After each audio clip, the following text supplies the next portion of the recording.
समांगम में भाग लेने के लिए अगर एक भी योद्धा वल्लभराज से जा रहा है तो यहाँ की औरतों के मन में जलती बदले की आग की वजह से है।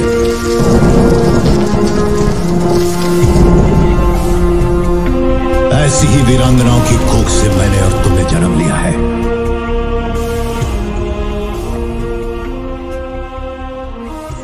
वल्लभनाथ की स्त्रियों को ये अधिकार नहीं। जैसा कि हमने आपको अपनी पिछली वीडियो में बताया था, लाल कुंवर बहादुरी से लड़ी और मारी गई और सहरा रियासत के लोकपाल सिंह धदेरा ने दोनों के शरीर से सिर काटकर तोहफे में औरंगजेब को दे दिया। इनाम भी पाया। तारीख थी 7 नवंबर 1661। इस वक्त 12 साल से कुछ ज्यादा उम्र थी। छत्रसाल के बाकी दोनों भाइयों की कोई खास इच्छा नहीं थी, ना माँ बाप की हत्या के बदले की और ना बुंदेलखंड की आजादी का उनका सपना पूरा करने की। लेकिन सबसे छोटे छत्रसाल के अंदर बदले की आग जल रही थी।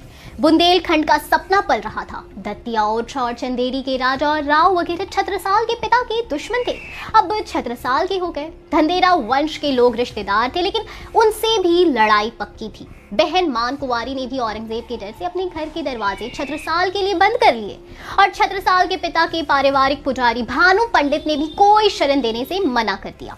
बाहुबली 3 में भी प्रभास को इस तरह दुख झेलनी पड़ेगी, जहां अपने लोग ही उसे ठुकराते हुए नजर आएंगे। खैर, ऐसे वक्त में छत्रसाल का साथ 3-4 लोगों ने दिया। एक थी पास के गांव नूना में रहने वाली एक कुम्हार की लड़की सुहासिनी।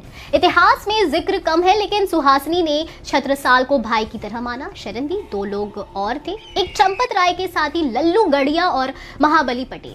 महाबली पटेल ने छत्रसाल को उनकी मां के दिए हुए जेवर और एक कम उम्र का घोड़ा सौंपा। आगे के वक्त में महाबली और उन्हीं के गांव देलवाड़ा के भानु भट्ट दोनों लोग छत्रसाल के बॉडीगार्ड रहे और सलाहकार भी। इन कुछ लोगों के स्नेह में छत्रसाल ने करीब 3.5 साल गुजारे और माँ बाप को दिए वचन के मुताबिक साल 1665 में देव कुमारी से शादी कर ली। इस वक्त उम्र थी 15 साल। बाहुबली के किरदारों को अगर आप गौर से देखेंगे तो पाएंगे कि सभी किरदार किसी ना किसी से प्रेरित है, तो बहुत चांसेस है कि बाहुबली 3 के किरदार भी ऐसे ही किसी पौराणिक पात्रों से इंस्पायर्ड हो। खैर, कहानी को आगे बढ़ाते हैं। देव कुमारी से शादी के करीब 1.5 साल बाद छत्रसाल ने मुगल आर्मी ज्वाइन करने का सोचा।